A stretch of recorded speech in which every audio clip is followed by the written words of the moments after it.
Hi friends, I wanted to let you know of some upcoming fun in videos coming up and in resources that will be available.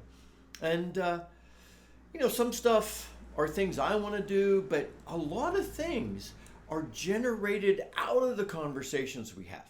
For example, I have a list of tunes I want to learn and I'm working on learning, and I kind of decide what I want to introduce to you, but a lot of times one of you say, "Hey, let's learn this tune." And I'm like, "That's on the list," or "That's not on the list. What a fun tune." Keep those requests coming. Remember, you could send things to me at lowdscott@gmail.com. You could comment on any video. I try and catch all the comments. Some of the other stuff that has come out of the conversations. I've got that getting started with the low D whistle, and I'm continuing to work on the routine of what teaching someone the low D whistle looks like. I shouldn't be spending this much time on it, but I do that sometimes. We've also been having conversations, a number of us, about moisture management in our whistles, and I'm going to order some anti-clogging stuff that you could do, and I've tried a few things that are recommended online, and I'm working on that for us. I also ran out and purchased a reasonable micrometer. I never thought I would do this, except there's a lot of concern that you and I and others have. And I've said this before, that the most common conversation I have is on hole spacing and hole sizes, particularly the bottom. So what I'm working on, I bought the micrometer so that I could be more accurate.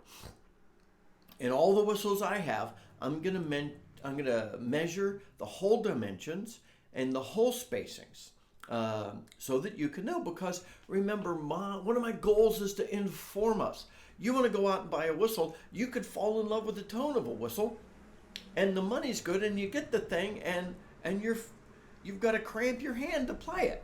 And I know a lot of people say, "Oh, you just adjust your reach a little bit and you'll be able to do it." That's not the answer for everybody. It's the answer for most of us, but it's not the answer for everybody. And so I think it's important for you and me to know, well, how far are those holes apart? And then you could just make a little diagram for yourself and figure out whether you'd be comfortable playing that thing or not. So I'm working on that too. And some of you have been sending me measurements, and I'll ask for those. But if you'd like to, lowdscott@gmail.com. What I'm after is what are the diameter of the holes of your whistle. You could send it in fractions of an inch or in millimeters. Try and be as accurate as you can.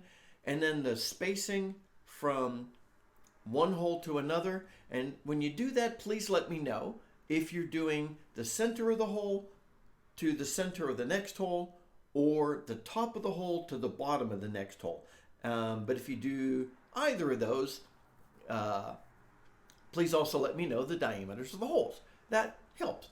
And the more information we gather, the better. And I've started measuring all the low D whistles I have. And something else coming, I have a few more low Ds that should arrive in the mail that I'll introduce. And I'm worried about these things, because if you don't have an instrument you love playing, you're not going to play. But if you have an instrument you love to play, it'll call out to you and you'll go and play it. Until next time, my friends, this is Scott Shade. Happy low D whistling.